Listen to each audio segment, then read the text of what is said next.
Distinguished guests, please be seated for dinner. Our program is about to begin.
Distinguished guests, please be seated for dinner.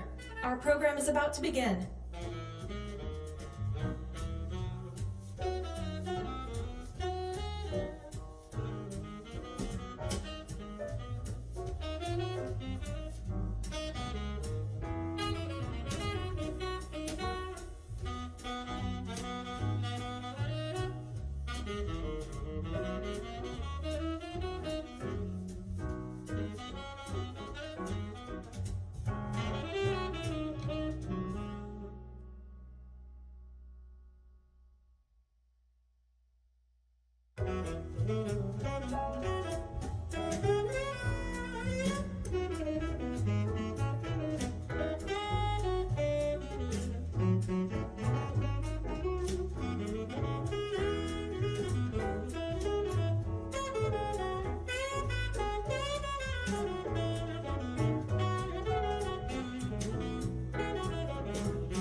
Distinguished guests, please rise, if you are able, for the presentation of colors and the national anthem.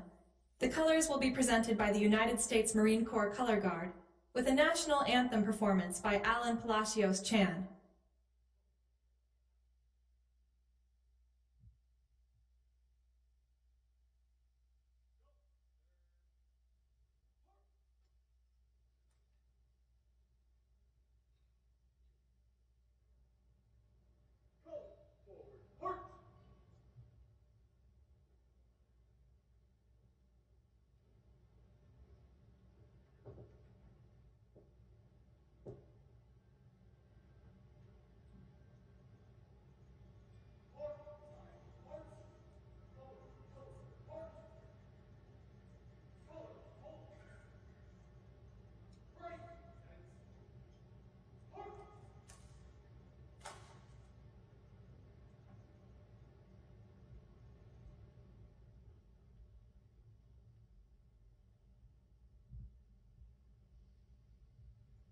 Oh, say, can you see by the dawn's early light what so proudly we hailed at the twilight's last gleaming, whose broad stripes and bright stars through the perilous fight o'er the ramparts we watched were so gallantly streaming, and the rockets red glare,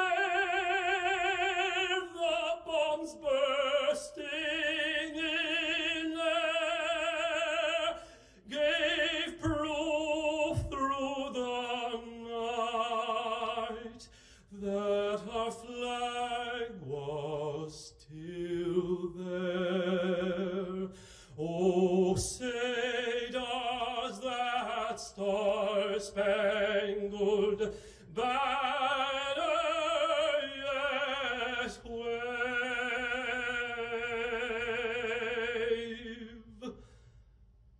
o'er the land of the free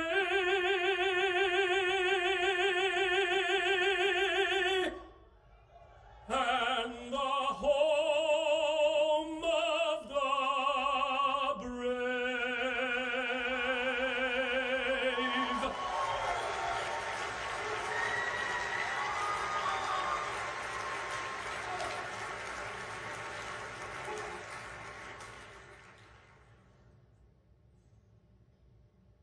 Retire the colors.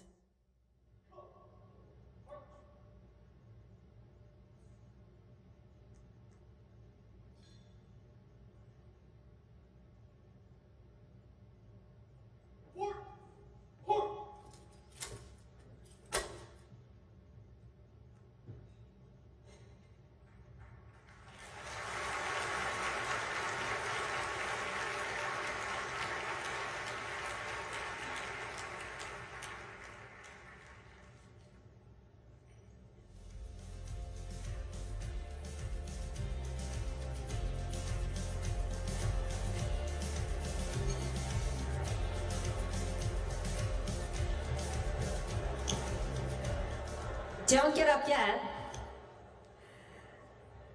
Thank you to the United States Marine Corps Color Guard and Alan Palacios Chan for the presentation of the colors and the national anthem. What a beautiful rendition that was.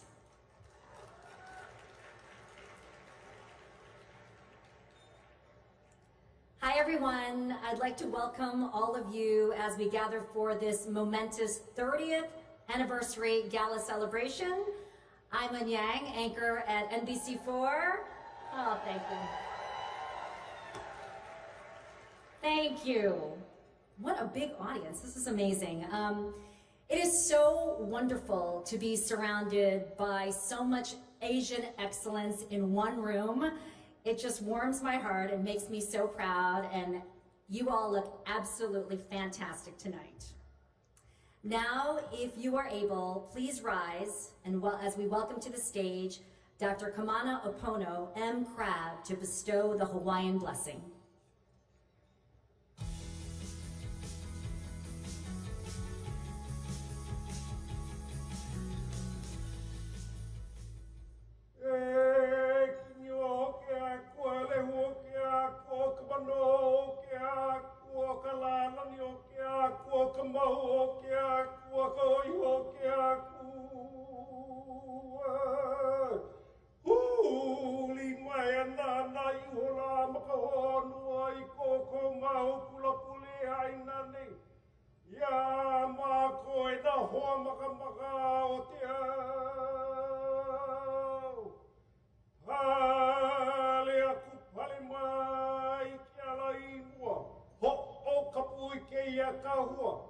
Mai ke ia kuono ai ke la kuono, mai ke la poki a ke ia poki. Mai ke kaupoko ai kahi pai, a kahi pai, a mako, e awa mo ke kuliana hei. E ia ka no ki a ku ai. Kuli ia mai a kaina wawa ia mau hoa paio. I ke kia iana kapana o ino I kanana ana ka uhane ino ka po he alama he nana pono I ka hana nui hana iki o kanaka ku pono ku mai na po mai ka ike ka auno ka vivole. Oh my kamana ya kale oi he aku ka po mai ka I na ho kupa ai no iwi na mau ya ka ma ona honua pi ilani ma laila ai na hone ana ola haina ke oro aku ya la ku apau. Hei alika, hei alinoa. Ha mama, wano hoa lele vali aku lai ka pule.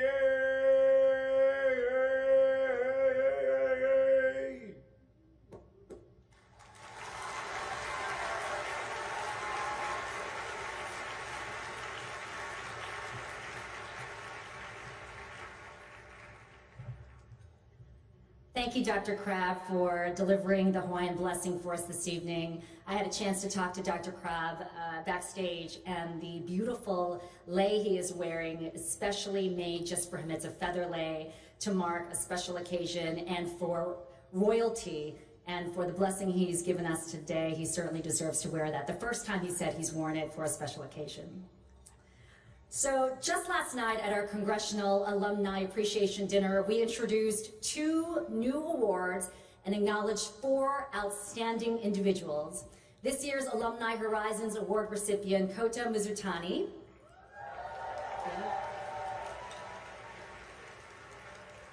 Our first new award is the Ignite Award. It's for an APAC's congressional intern who exemplifies the APAC's values and the ideals of Secretary Norman Y. Mineta. The inaugural recipient is Dr. Raya Nathrani.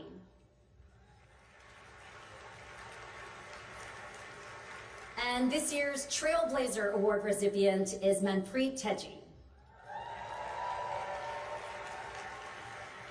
And our second new award is very special. Helen Ruggiero was a beloved longtime APAC staffer and friend to many. Yes, we can applaud for Helen.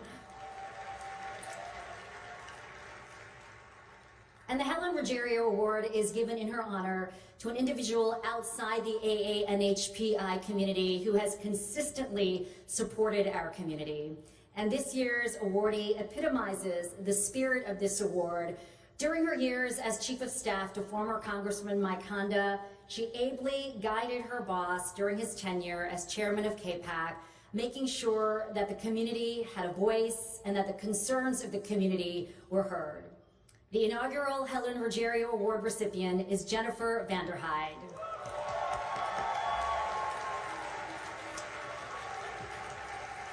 All right, let's give another huge round of applause to all our awardees this evening.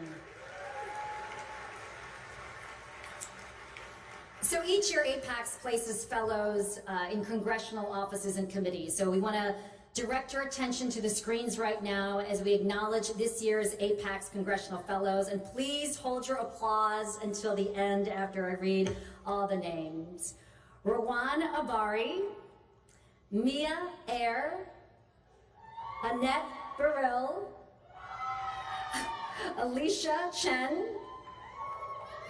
Jacqueline Chen, I love the enthusiasm, Robin Chung, Annalise Herr, Esther Kim, Tiffany Kim, Susie Nee, Maham Shahab, Kelly Sunebe, and Justin Yamamura. A big round of applause for all the fellows. Thank you so much for your hard work. All right, now I'd like to turn your attention to the screens for a video showcasing APAC's history from 1994 until today, celebrating 30 years of our community, our leaders, and our legacy. Our legacy began 30 years ago with a bold idea with an eye to the future. It's a platform to finally make the full story of the Asian Pacific American communities known both here in Washington, D.C., as well as throughout the country. Norm and KPAC also created the Asian Pacific American Institute for Congressional Studies to develop some training for people to become elected officials. Apex, he saw as a vehicle through which we could generate leadership on a national level by going down to the grassroots and community level. We were going to reach out, bring young people in, learn leadership here at a national level, go back home, become leaders themselves. And when he created it, he meant for it to be a force to engage Asian American and Pacific Islanders in public policy. There wasn't a lot of framework or infrastructure to support our community. How can we bring people that speak 50 different languages, who come from different ethnicities? We understood that this was not going to be easy. We understood that this was blazing a trail, but it had to be done. APACS had to succeed in order for us to show the way. Today, we have more AA and NHPI leaders active at all levels of government than ever before. And we have made great strides in our mission to inspire and empower the next generation of AA and NHPI public servants and celebrated pioneering milestones. As a result of not having a voice at the table, we have seen really ugly laws passed in our nation's history. So it is so critical that we fight to ensure that our voices are heard at the highest levels and to ensure that we have representation. And APACS is the leader in programming dedicated to developing AA and NHPI participation at all levels of the political process and is a critical voice for representation and diversity across government and the private sector. And after 30 years, we are just getting started.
Ladies and gentlemen, please take your seats. You don't want to miss the next portion of the program.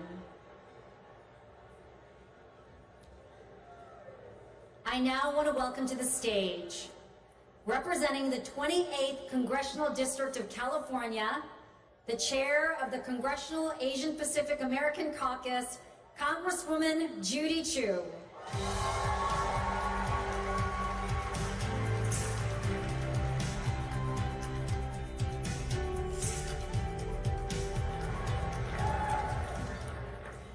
Good evening, and happy Asian American, Native Hawaiian, and Pacific Islander Heritage Month. As chair of the Congressional Asian Pacific American Caucus, or CAPAC, I'm so excited to be celebrating APAC's 30th anniversary this year at tonight's awards gala, or as it's better known, the Asian Prom. And I'm so thrilled that we are celebrating this enormous milestone with tonight's keynote speaker, who from day one of this administration has prioritized equity, inclusion, and representation from the AA-NHPI community.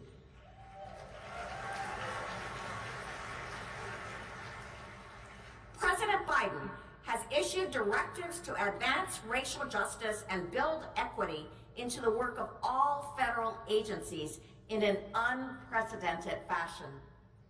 To address the pandemic-related surge of anti-Asian hate, he signed the COVID-19 Hate Crimes Act into law, the first advancement in hate crime legislation in 30 years.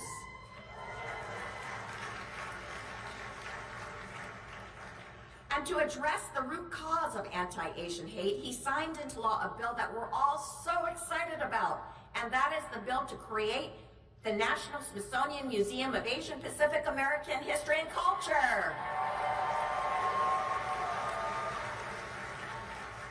Yes, this is our first step to teach the public that AA-NHPI history is American history.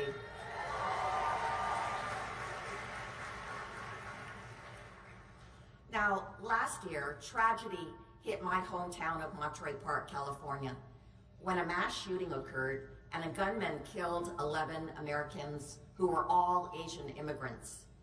I was with President Biden as he came and personally consoled each of the victims' families and the wounded. I witnessed his enormous empathy and how he helped them to heal.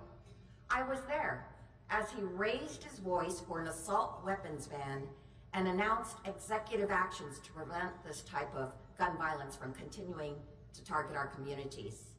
And I will never forget the profound respect he showed to our community.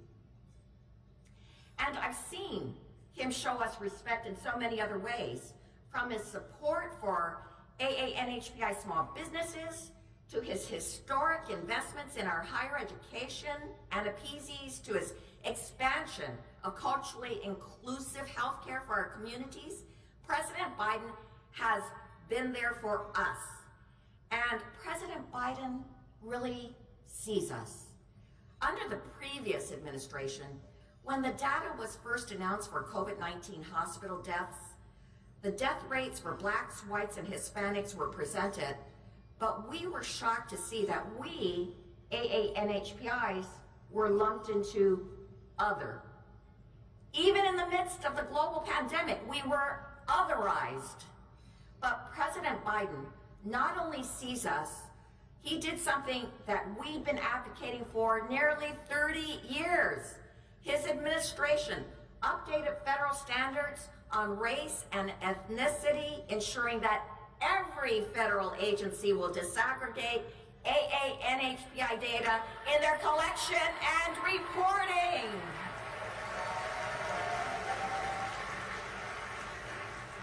Yes, every AA-NHPI ethnic group will be seen and heard because of this. Thank you, President Biden.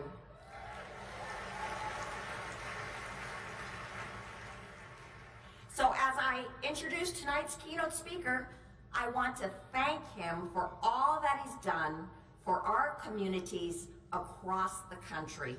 And I hope you will all join me. Please stand in welcoming our fearless leader, President Joe Biden.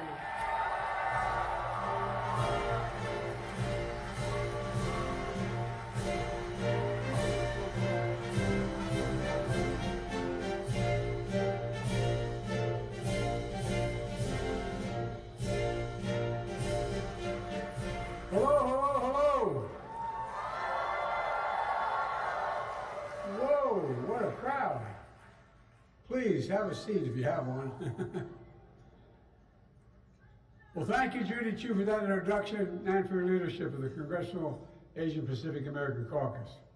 By the way, I was raised early on by a guy who became my sort of sponsor when I got here as a 30-year-old kid, Danny Inouye. And Norm Mineta was a close friend as well, so I got trained early on. Thank you, leaders of the House Democratic Caucus, and Leader Jeffries, you're here somewhere, I'm told. I can't see you, but I know you're here. And Whip Clark, Chair Aguilar, and all the members of Congress here tonight. Thank you, thank you, thank you also to the Asian Pacific American Institute of Congressional Studies for 30 years of empowering AAASP leaders all across the government. And let me say, I have kept our commitment to having an administration that looks like America. I made that commitment when I got elected. While members of the AANHPI community at every level, led by the incredible Vice President of the United States, Kamala Harris, and so many here today, including my cabinet, U.S. Trade Representative Catherine Tai, Acting Labor Secretary Julie Sue, Director of my Office of Science and Technology. Where's Ari? Where is she? Stand up, kid. I like that dress. Let them see your gown. And thanks to all of you, leaders of labor, business, philanthropy, civil rights, arts, culture, and so much more. All of you, and I mean all of you, represent a simple truth. There is no singular Asian American, Native Hawaiian, or Pacific Islander identity. The diversity of cultures and breadth of your achievements that has shaped and strengthened the fabric of our country. The fastest growing demographic in the United States you represent, how we're a nation of immigrants, a nation of dreamers, a nation of freedom. That's the America we share. That's the America we know. And you've made incredible progress. 15 million new jobs recorded. Historic low levels of unemployment, record small business creation. In fact, loans from our Small Business Administration, AANHPI, small business is up by 44% compared to the previous administration.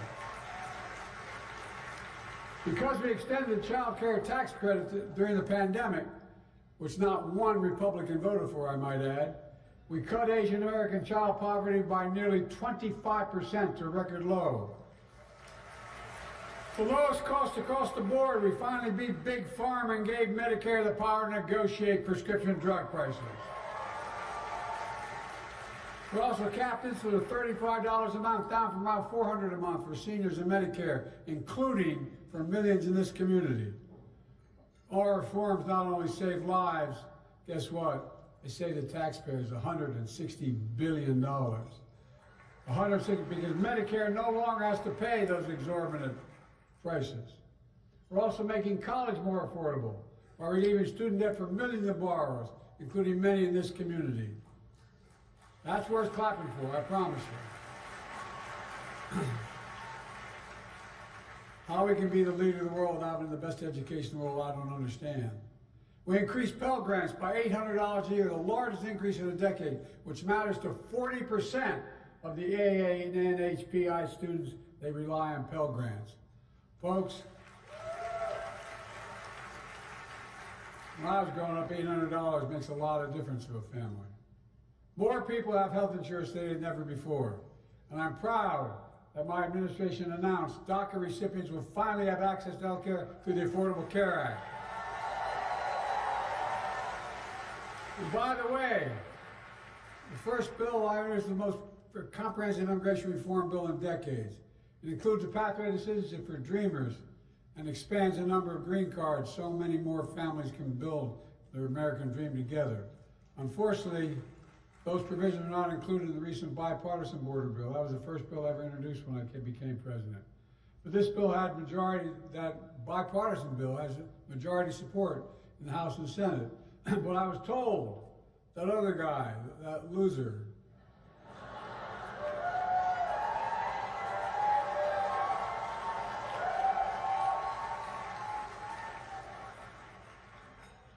I think he's having trouble. Trump called Republicans to block that Senate bill, got on the phone and said it'd be a win for Biden and a loser for him. So they have to make sure you don't allow it to get to a vote. But he's wrong. Republicans in Congress must act because it's the right thing to do and America needs it done. Thanks to the decades of advocacy by so many of you, I'm proud our administration recently announced major changes in how federal government collects and reports federal data on race and ethnicity. By disaggregating data on a community that's so diverse, we can better serve the entire community.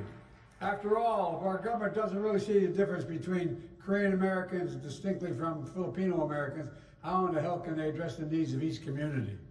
And we've changed that. It's disaggregation. We're also making historic investments to rebuild our roads and our bridges and to lead the world in science and innovation.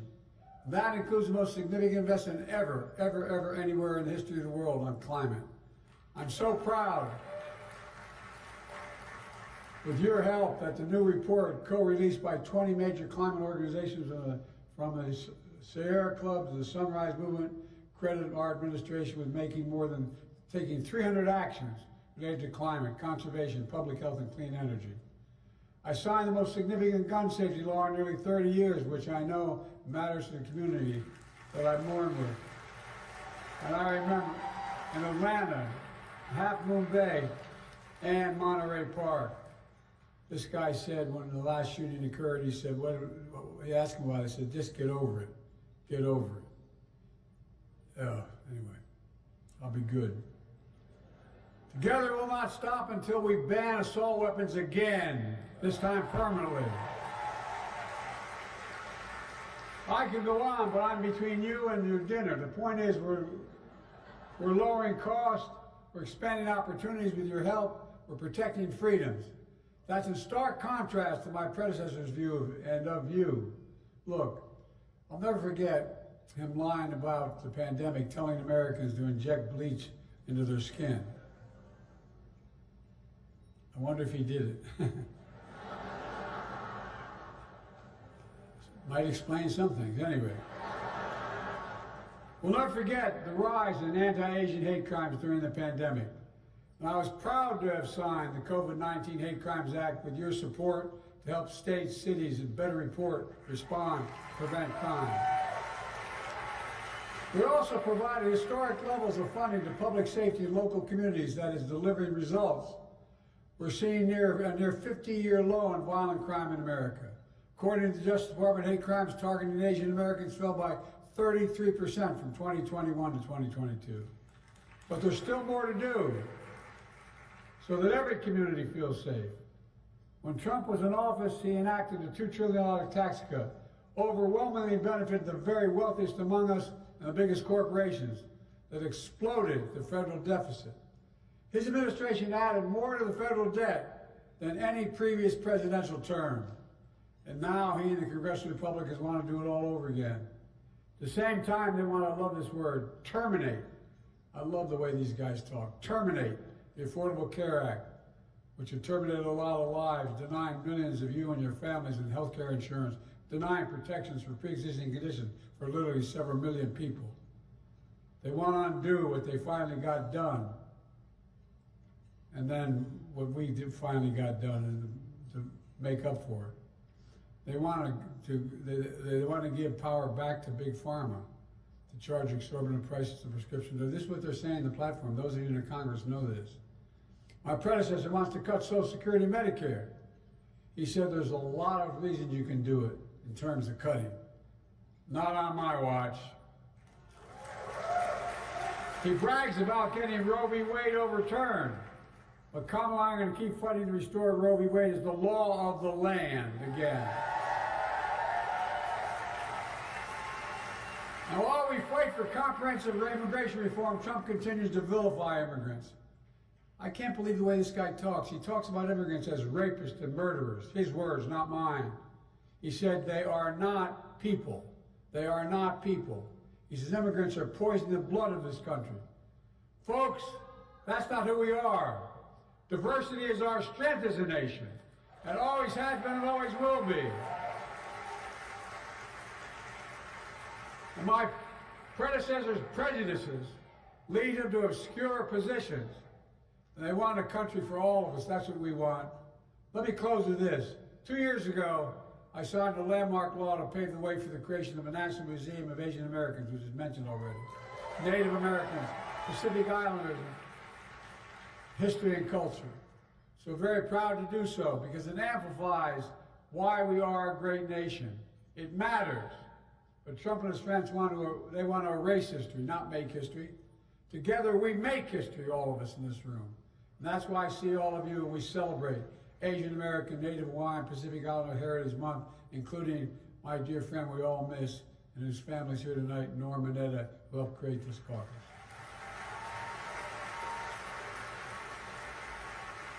Norm once said, democracy is not a spectator sport. It requires everyone's active participation. You don't have to be running for office to be in public service, end of quote. Folks, there have always been competing values and visions of what America should be. My predecessor believes we're a country of revenge and retribution. I believe we're a nation of hope and opportunity for everybody. We're a country of honesty, decency, faith, fairness. That's the future we're building together. I see a future where we defend democracy, not diminish it. I see a future where we protect freedoms, not take them away.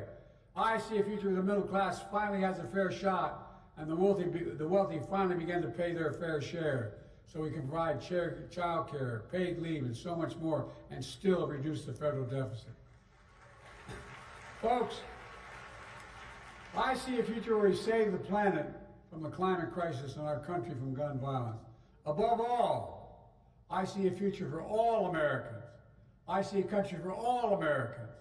And it's because of you, and I mean this sincerely, I've never been more optimistic. We just have to remember who in the hell we are. We're the United States of America, and there's nothing beyond our capacity when we work together. So let's keep working together because we get so much done. God bless you all, and may God protect our troops. Thank you, thank you, thank you. I mean it. Thank you.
Thank you, Mr. President, for joining us this evening and celebrating our community. Now I'd like to introduce to the stage, representing the 6th District of New York and the first Vice Chair of KPAC, Congresswoman Grace Meng.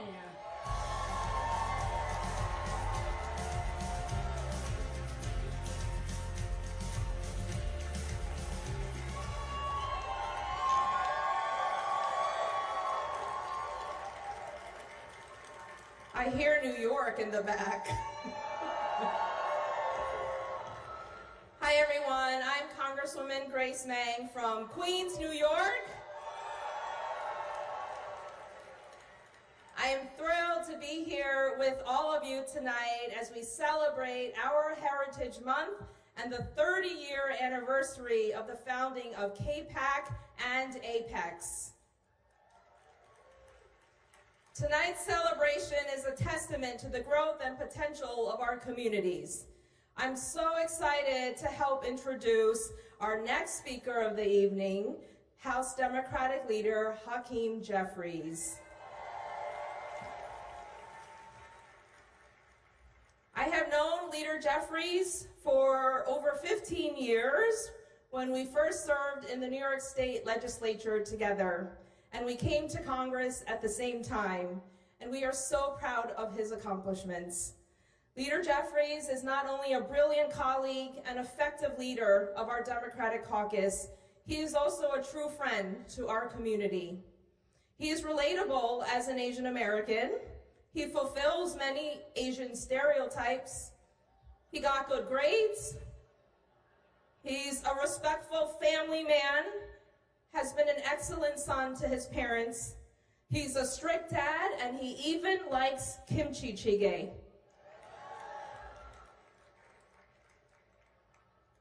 He has shown time and time again to me, our colleagues, and the communities that we represent that he believes in true and authentic allyship. When he was caucus chair, at the beginning of the rise in anti-Asian hate, he convened our various caucuses in Congress as we stood together and jointly condemned discrimination and violence against Asian Americans. He believes in the strength and beauty of diversity and change, and that's what makes him an outstanding leader. As Democratic leader, one of his first and earliest actions was to help convene leaders in our community from around the nation to see how he could support more Asian Americans getting elected to Congress. Clap for our candidates this year, please.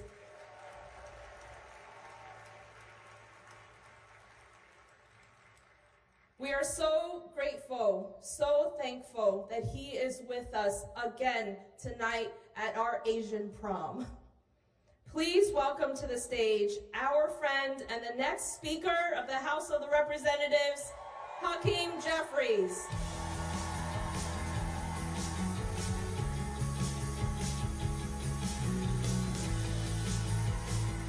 Good evening. Good evening. Good evening. Happy AANHPI Heritage Month.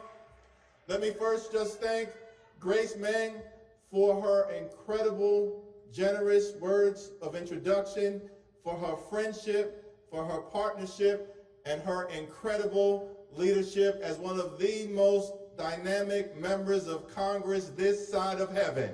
Thank you, Grace Meng.